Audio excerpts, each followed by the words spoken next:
All right. So we're talking about engagement. While I'm getting my stuff set up, I'd love to see if there's anybody that has a golden nugget that they want to share. Is there anything that you've already figured out that works exceptionally well when it comes to engaging people? And think of it from three different perspectives, right? So engagement happens to get people to show up. Engagement happens to get people immersed in a live experience like this, or even in a recorded experience. Like, how do you keep people engaged and moving along in the experience? And then the biggest engagement is, how do you keep somebody in action and in forward momentum after they leave you? So first things first, when you think engagement, I feel like we ultimately think, how do I make my meeting more exciting? Which we want to, but engagement for us is about how do we keep people in motion all the way through to completion. So there's things you have to do up front, there's things to do in the moment, and then there's things to do after. So if anybody has any golden nuggets that they're looking to share about that, I'm going to give you the floor and let you tell us anything that has already come up for you. Or you can drop it in the chat too.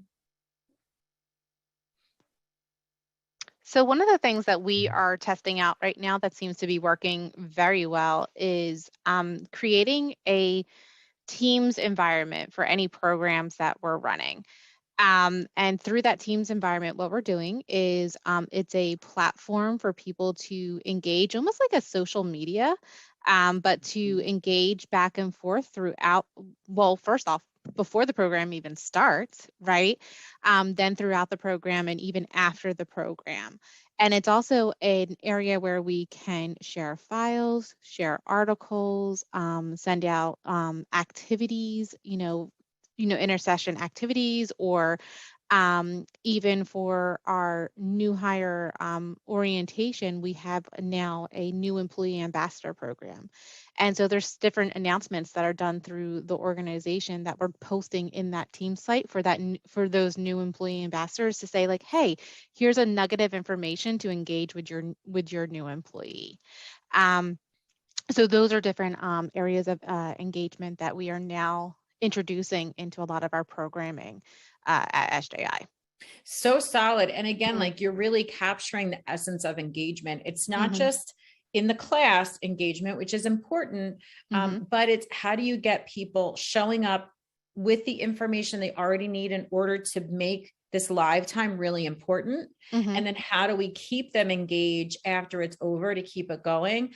And having a community container is an amazing way to do that. So you guys are using Teams.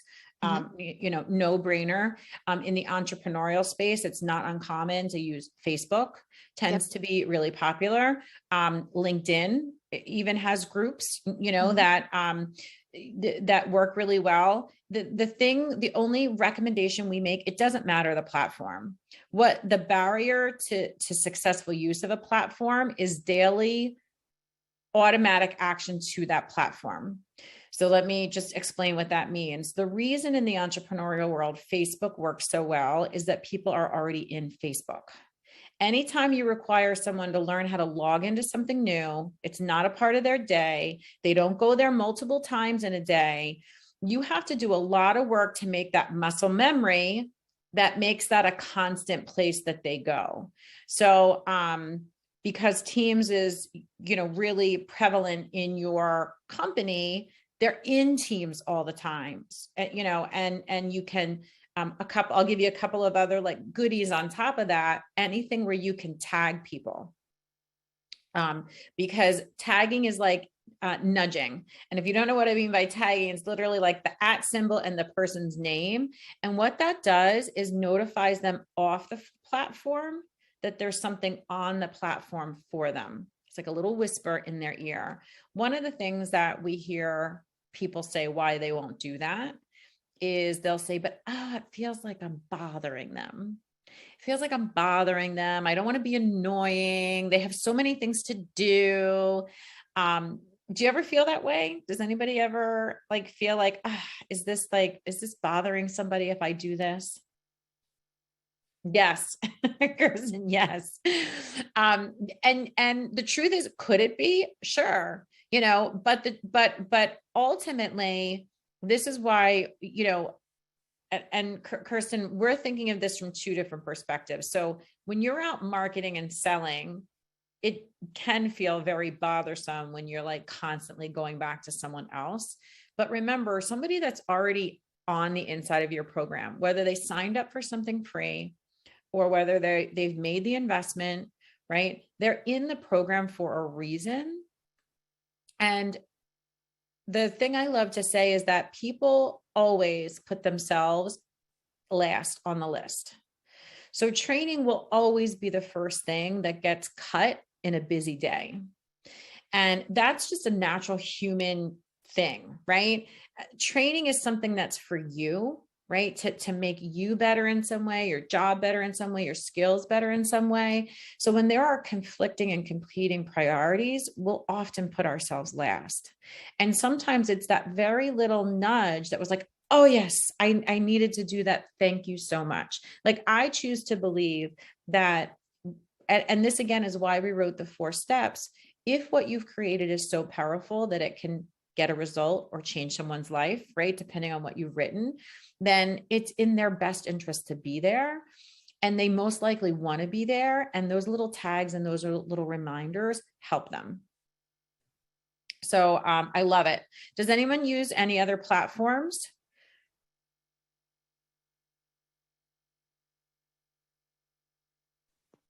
I have another one that we can toss out. So we'll also use Yammer, which is a Microsoft Office 365 tool. Okay. And that is very much like a company social media platform. Okay. So we'll use that as well, where we have an employee shout out social media kind of page, but on that employee shout out page, we'll put different things from our programs and highlight some of the key takeaways from the program to gain exposure to other people that maybe didn't participate, that we are trying to get them now engaged and interested in participating in the future. Yes. Oh my gosh, that's so powerful. Nothing sells better than proof. Write that down. Nothing sells better than proof. It's one of the reasons that we want to help you craft a training program that doesn't just give people information, but actually creates some sort of value exchange or some sort of achievement of a goal that's important to another person, because that is what they will talk about, right? On the entrepreneurial side, the better your testimonials are, the easier it is to sell your program. And I actually believe that to really be true on the corporate side as well. It works the same way. If you have, again, 17 different things you could be doing in your work day, but you've heard 4 different people say how valuable this experience is, you're far more likely to go check it out than if you didn't know anything about it from anybody else. So yeah, spot on. I love that. Spotlighting. I was just in with a marketing group this week, and in my business life, and we have GroupMe. So I don't know if you've seen any of these platforms. These tend to be like little text box, like little text groups, which are really powerful too, and actually in some ways a little bit simpler. So I find the Microsoft, like the Facebooks, the Teams, they are work to manage. Like you do have to cultivate conversation in those groups. They are work to manage. Sometimes a text chain, the one that's very popular right now is one called GroupMe. There's also one called Community. There's a bunch of different ones, but putting people together in just a text chain, and where you can do voice memos, where you can do quick pictures. So we all committed to referring each other, and someone was smart enough to bring a whiteboard and wrote down everybody's name and the referrals that they wanted. And all we did was take a picture of that, put it in our GroupMe text chain. And now we all have, like, in our hands in the moment, the exact thing that we need to do. So think about that from after my participants have learned the thing that I needed to teach them, we need to get them into action and keep them in action little blurbs like that are perfect. So little recaps, little reminders, little videos, little success stories that are meant to be quick, easy, consumable are great, great ways to bring a group together and really keep things engaged. Diane, in the accelerator program, did we build in anything where they meet? Or is there a Teams channel for them, or did we? Because you have the capability. There will be. Yeah. Okay. There will be. Yeah, we'll have that as a part of the program. We also, like I said, we had the Teams channel as a part of our NEA program that Jen runs, and then we have one currently up and running right now too for our PUR program that just launched. So, and again, it helps us create that engagement even prior to the program starting. So that way, when we come in to day one, people already are familiar with each other, and we're getting more engagement in the actual live workshop as well. Which, you know, that first workshop is it's always hard to get people to engage in that first one. And then like during the workshops themselves, there's a ton of engagement that we put in there as well. Jen, if you wanted to talk about some of that, even like just with onboarding. Yeah, we really have been trying to, just engage our participants, especially throughout like our onboarding day, with using like the GIFs, chats, making it not so much us just talking to our new employees, but having them tell us, what their favorite snack is. Tell us something that's not on your resume that, or tell us something we wouldn't know by reading your resume. And it really starts to cultivate that conversation and helps us to get to know them even better. But then after is when we have our NEAs pick up with things, and then they come into the fold. So there's a lot of communication that happens within those first couple days of just getting to know each other more so than just throwing information at them. Yeah. It's exceptionally good. People want and crave human connection. They show up for human connection. They want to know we want to know each other. We want to have interesting conversations. And you don't need to let it take over everything, but having that planned time breaks the ice, makes things, I think it also helps to just facilitate sometimes outside relationships.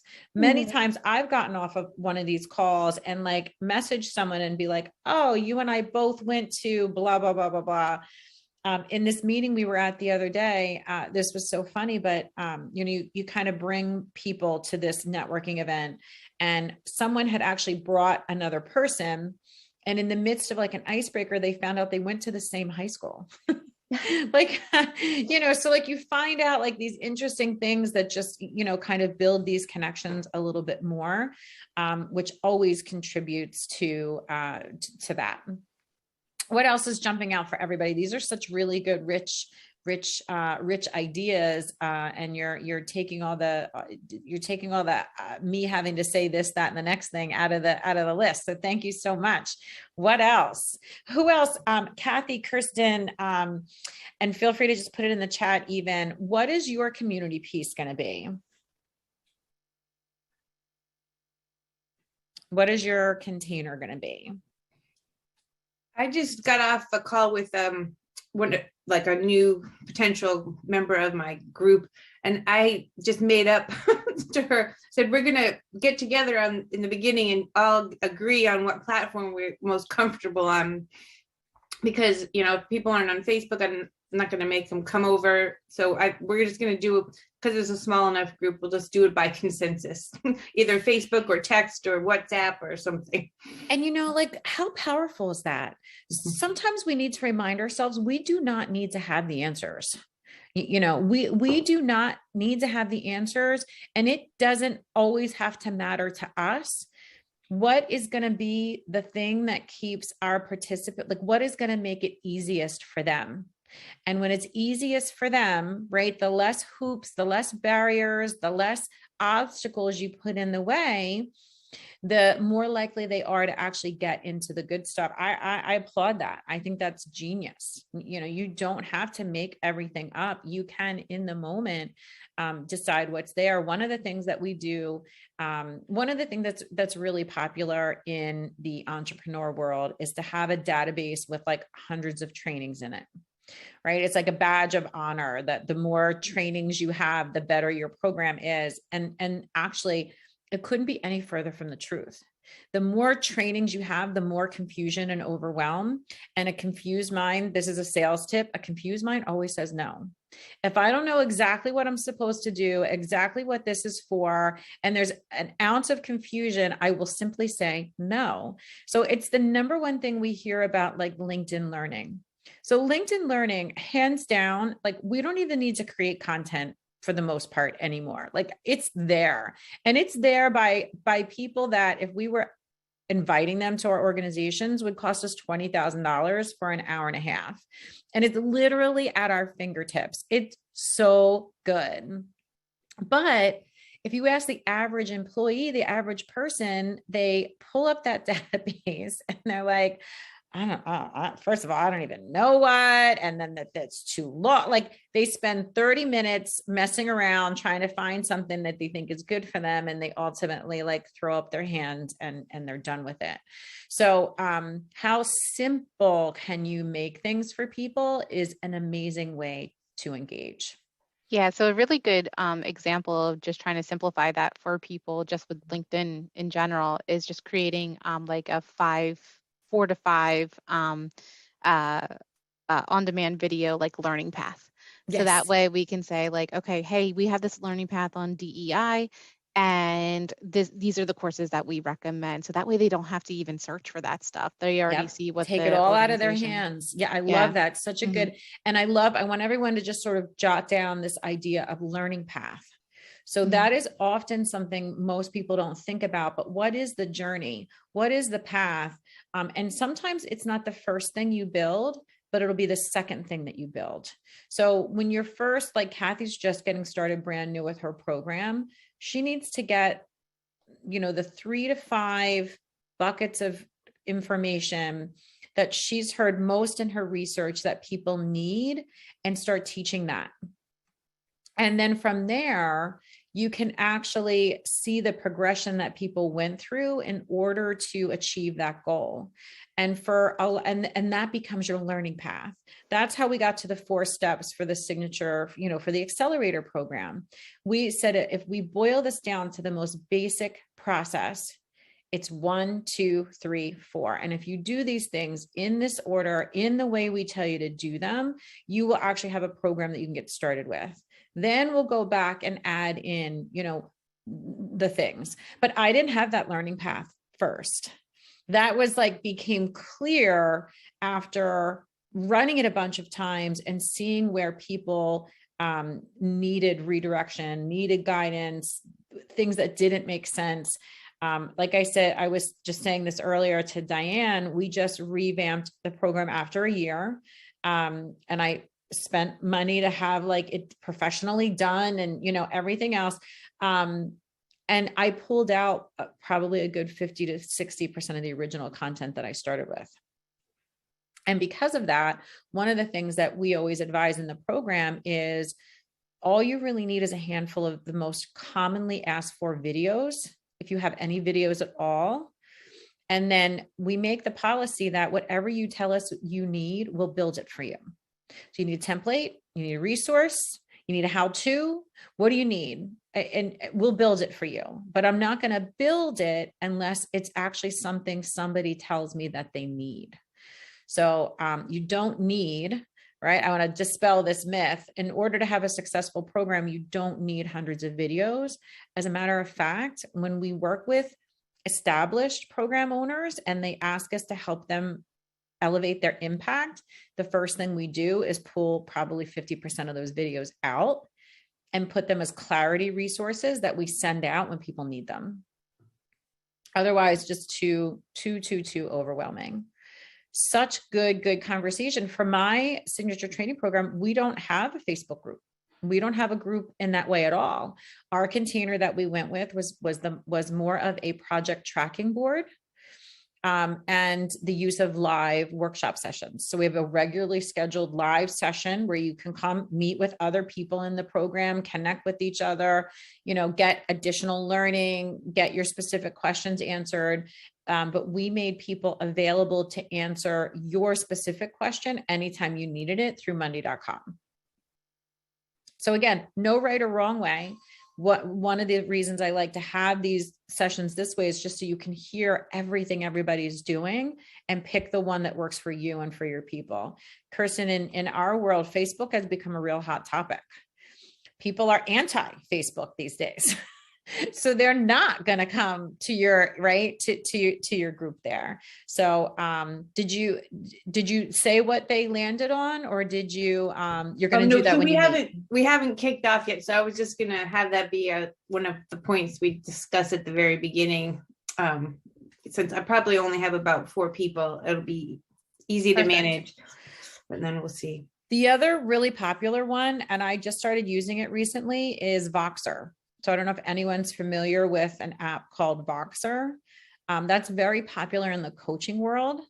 It's awesome. I'm not going to lie. I'm in love. I don't know if you've ever used it. What's so awesome about it? So first of all, I'm a voice memo. I'm not a typer, and I don't like to read words. I like to listen. So I'm going to pull this up for you right now. So first of all, I like everything in one place. I can't go searching through my emails to find stuff. I like everything in just one place. And for me, if I can't access it on my phone, I'm not likely to use it as much. So those are always, and I'll just show you so you can put people together in a group. But this is, I don't know how well you can see this. This is Voxer, but this is someone that I'm working with, and you can see it's a walkie-talkie feature. So you literally hold the walkie-talkie button down and speak. You can't make it any easier, but you can upload documents, take screenshots, so everything is here. It's just super, it's just easy. It's just easy. You can do pictures, you can attach documents. And again, when you just click the little, I don't want to do that because now it's sending Julie a message. Sorry, Julie. So I love that. That's really popular for coaches, really popular for people that might need, a little bit more ability to talk. And the other one that a friend of mine is using a lot lately is a new one called Marco Polo.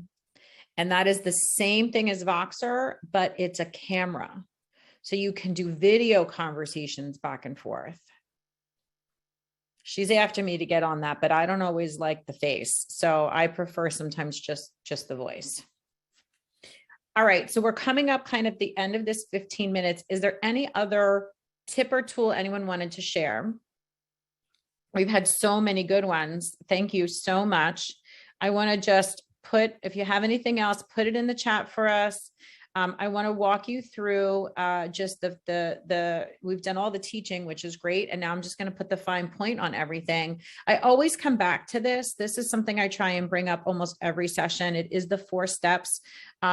We call this, we build results-based training programs because we know they drive performance. And I've now officially trademarked it, by the way. It's in trademark, the Disruptive Spark formula. Yay. And you've heard me talk about this before, but it is built off of 3 pillars that people need expansion, right? We need to blow up their minds. We need to disrupt their thinking. We need to change what they know to be true, because when you do that, they're ready then for, they're ready then for the information. And that clarity, that information should come from advisors and experts, whether it's on your team or whether, again, through LinkedIn Learning, whatever it is. But ultimately, what makes something super successful and what people miss the most is the human connection side of things. So it is, and then this is how, those are the pillars. And then these are the 4 steps. And today we've really been talking about this step here of engagement. So how do we limit, block, or stop things that will derail people and keep them engaged? And I don't even really have to go through, I'm just going to give you the 4 levels of it.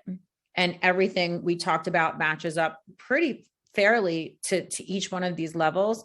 The first one is, I don't want to. There's a great little meme on, there's this little girl with the, well, I really would. She's saying, she's like, but I don't want to. If they don't want to, it does not matter what you're doing, right? You can get a body in, but you cannot make them do something. So how do we get people to want to is your first level of engagement.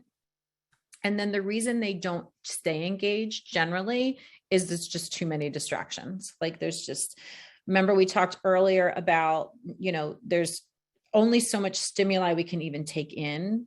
But then there's our days, our work days, our personal commitments, there's only so much time in a day. And remember, it is human nature to put ourselves last. So ultimately, the thing that is best for us tends to be the thing that's last on our list. So move forward with the intention that your people want to be there. And that, especially if you've done, this work here, then they actually want to be there. So how can we help them put themselves at the center of the circle and get them there? That's the tagging, the reminders, all of that kind of stuff. Meaningful content. Diane's comments were so good about this, right? Before, during, and after, right? How relevant is this information to them?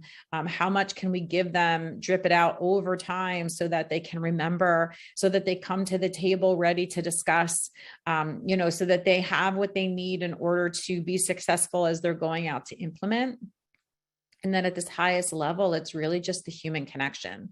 So for our program, this is one thing I'm going to recommend, that each one of you decide how to best, how to best share this information.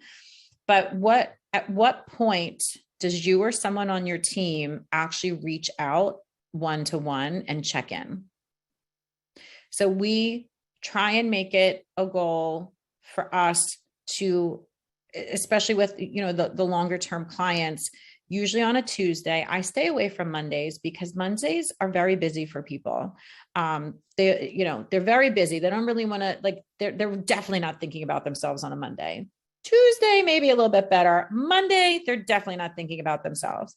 Tuesdays, though, is my day when I like to leave a quick voice memo. So, you'll notice on your Monday.com boards, it's usually on a Tuesday that I'm either doing a little reminder from last week, a little check-in from this week, a little something that I want to share, any one of those things. I'm very good at that on Tuesdays.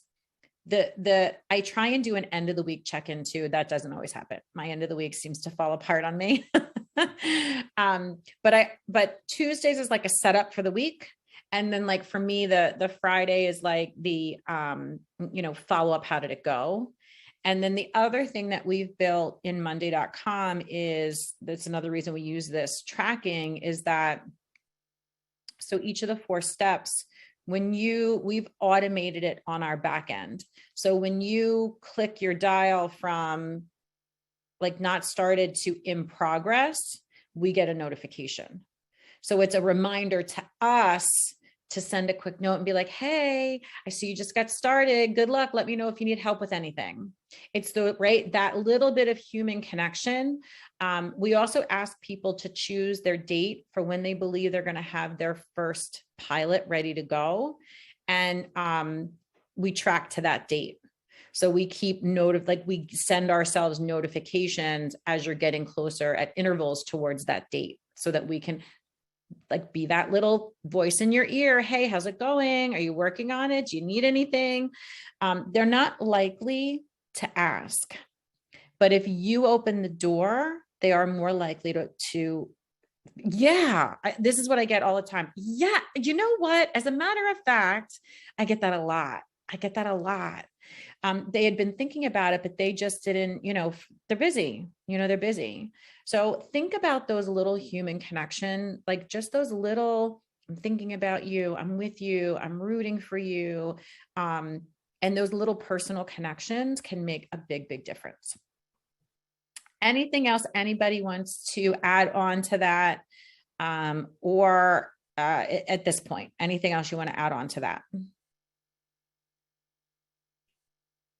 Nope. All right. Do me one favor in the chat, either to me or to everybody. What is the one takeaway item for you that will make that you're committing to adding in as engagement moving forward?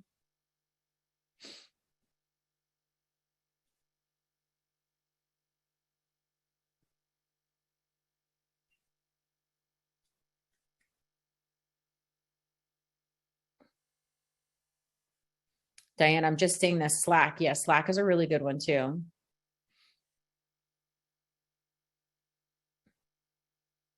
Simplifying. It's the best gift you could give anyone. It's literally the best gift you could get, and everywhere. Like I do it with my content. I'll sketch out my content, and then I'll literally go back and I'll say, what can I take out? What can I take out? Remember, we can only absorb so much.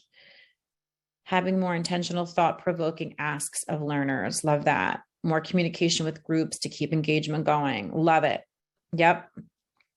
And again, remember, it doesn't have to be huge. Little things make the big difference more than we think. So that's the end of this part of it. I'm actually going to stop the recording. I will make this available